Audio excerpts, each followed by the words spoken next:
et bienvenue dans Face à la Lyonne, l'interview à la lyonnaise qui réveille et bouscule Lyon. Je suis Alexandra Carracezeli, fondatrice de l'équipe des Lyonnes, et chaque semaine, je reçois tous ceux qui ont une idée innovante, insolite ou originale pour faire avancer la ville ou la qualité de vie à Lyon. Elle est l'héritière d'une tradition de commerce, de rencontres et de fêtes qui trouve son origine au Moyen-Âge. Elle a propulsé aussi bien le moulin à légumes qui deviendra plus tard Moulinex que la fameuse 4 chevaux à moteur arrière surnommée la Motte de Beurre qui sera la voiture la plus vendue en France. La Foire de Lyon est aussi bien une tranche d'histoire de la ville lyonnaise qu'un haut lieu d'excellence qui met en avant les innovations. Retour aujourd'hui sur l'histoire de cette manifestation commerciale lyonnaise qui n'a cessé de grandir depuis sa création contemporaine avec sa directrice actuelle, Aurélie Prost.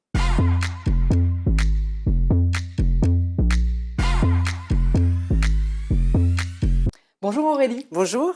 Alors, on commence toujours cette émission par le pitch rugissant, vous le savez. Édouard Herriot, ancien maire de Lyon, avait pour habitude de dire que la Foire de Lyon, c'était l'endroit par excellence où faire le maximum d'affaires sur un minimum de temps, un minimum d'espace, avec un minimum de frais. Alors, vous avez 90 secondes pour nous démontrer à votre tour que la Foire de Lyon, c'est toujours un événement incontournable de la ville lyonnaise. C'est à vous. Oui, alors effectivement, la Foire de Lyon est un événement qui a plus de 100 ans et qui avait été créé en pleine guerre. C'était vraiment un acte de résistance à l'époque, dans un contexte particulier. Et on aurait pu croire qu'effectivement, le contexte de 1916 n'est plus celui d'aujourd'hui. Mais malgré ça, la Foire de Lyon est un événement aujourd'hui qui a toujours sa place et qui fédère et qui regroupe, intéresse toujours autant les Lyonnaises et les Lyonnais. Donc son succès tient effectivement à une offre commerciale très importante puisqu'il y a à peu près 800 exposants qui sont présents sur les 11 jours, mais également un esprit de fête, de rencontre, de partage qu'on continue à retrouver, c'est un peu l'héritage justement des foires du Moyen-Âge où on avait les cracheurs de feu, les montreurs d'ours. Alors on n'a plus ça aujourd'hui, on est passé sur d'autres types d'animations, mais c'est toujours un événement en fait qui est intergénérationnel et chacun a un souvenir de la Foire de Lyon. On se souvient d'avoir été à la foire avec ses parents, ses grands-parents, quand c'était quai Achille-Lignon avant le déménagement à Eurexpo. Donc chacun a son histoire sur la foire et on voit chaque année à quel point les Lyonnais sont toujours aussi attachés. Pour preuve, nous avons depuis 2006 la distribution des sacs de la foire Place de la République qui a eu lieu le week-end dernier. Et on voit toujours le succès avec des files de gens qui viennent attendre leur sac, participer à cet événement, cette rencontre en plein cœur de la ville. Donc ça nous montre vraiment l'attachement qu'ont les Lyonnais pour cet événement qui est vraiment à part. C'est 11 jours de parenthèse et cette année on a la thématique du jeu. Pour vraiment accentuer encore plus ce côté festif, rassembleur sur toutes les générations. Alors Aurélie, effectivement, vous l'avez souligné, tous les Lyonnais ont un souvenir avec la Foire de Lyon. Mais en quoi c'est toujours une innovation, la Foire de Lyon ? Qu'est-ce qui est innovant dans cette foire ? Alors, ce qui est innovant, c'est qu'effectivement, on aurait pu penser qu'avec l'arrivée des centres commerciaux dans les années 60-70, l'arrivée d'Internet dans les années 2000, on n'aurait plus besoin d'un événement comme la foire avec une offre aussi importante.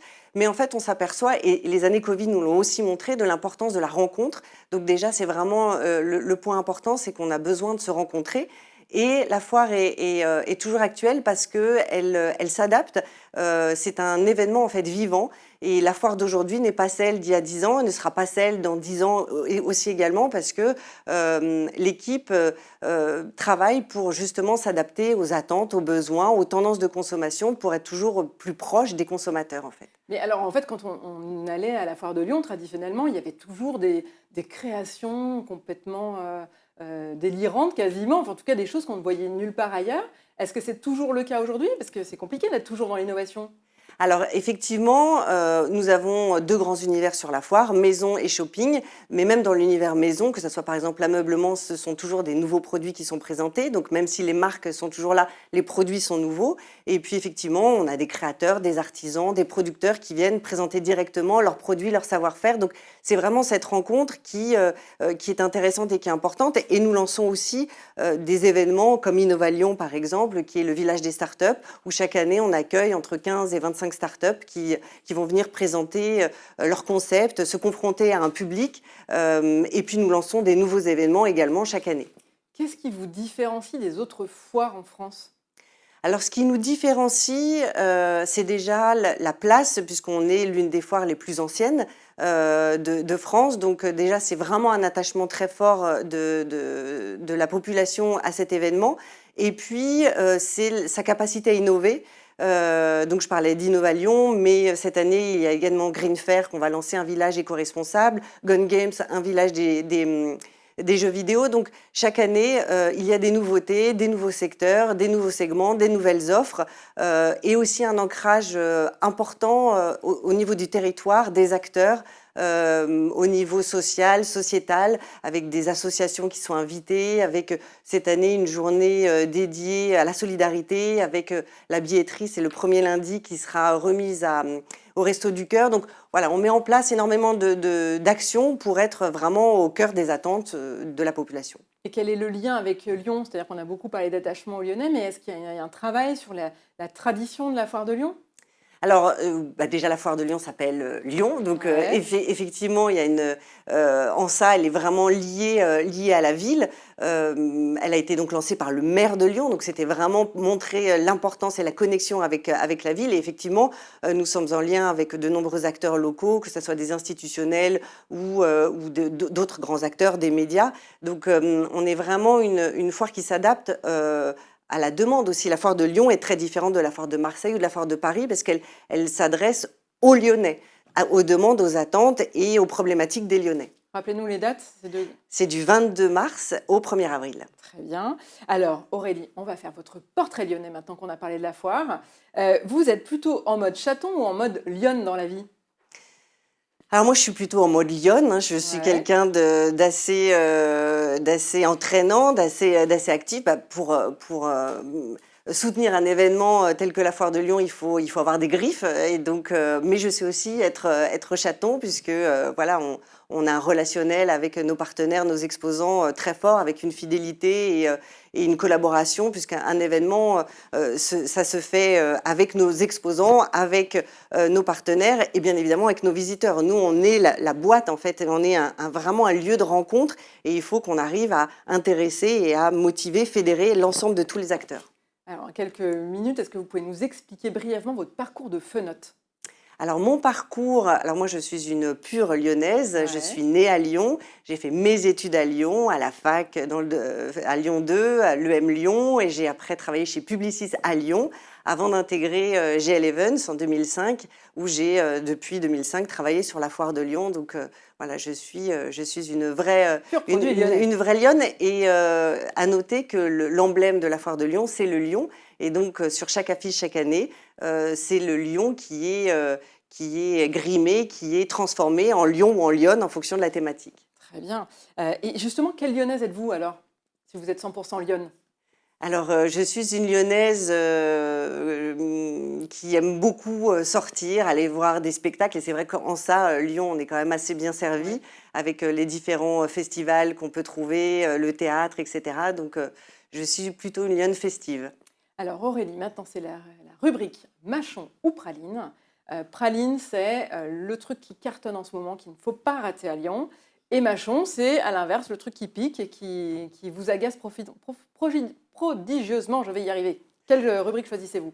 Plutôt praline. Plutôt praline. Alors on vous écoute pour le truc qui cartonne. Et ben, le truc qui cartonne vraiment en ce moment, c'est la foire de Lyon. Incroyable. Incroyable. On a parlé de l'offre commerciale, mais on a aussi une offre d'animation, un programme d'animation vraiment très sympa.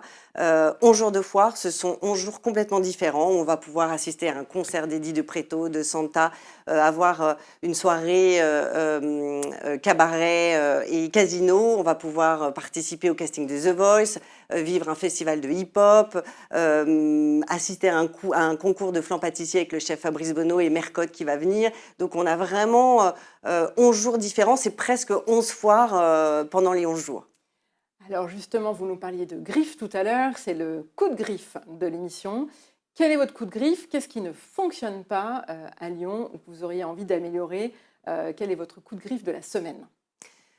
Alors mon coup de griffe de la semaine pourrait être par exemple la fermeture du tunnel de Fourvière le premier week-end de la foire. On sait que c'est voilà, quelque chose qui va qui va être compliqué pour l'ensemble de la population et on espère que ça ne va pas décourager les visiteurs de venir en masse à cet événement qui est un événement très important économiquement pour nos exposants. Ça, c'est quelque chose qui est important de souligner. On a des exposants, des artisans qui font 6 mois de leur commande sur la foire de Lyon pendant un jour. Donc, on est un événement qui est très important d'un point de vue économique. C'est pas juste un endroit de festif, c'est un endroit qui a un événement qui a un poids économique important. Et ça, c'est quelque chose qu'il ne faut pas oublier.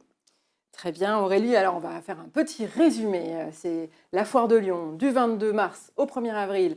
The place to be, à pas rater. Chaque jour, une expérience extraordinaire. Si on veut en savoir plus, on va sur le site internet foiredelyon.com. Aurélie, on vous revoit à quelle occasion la prochaine fois? Donc à Lyon, ça sera pour la prochaine foire. Sinon, moi, je travaille sur un autre événement à Paris au mois d'octobre pour les enfants. Très bien, merci beaucoup. Merci d'avoir suivi cette émission. C'est la fin. On se retrouve la semaine prochaine pour une nouvelle ou un nouvel invité dans Face à la Lyonne.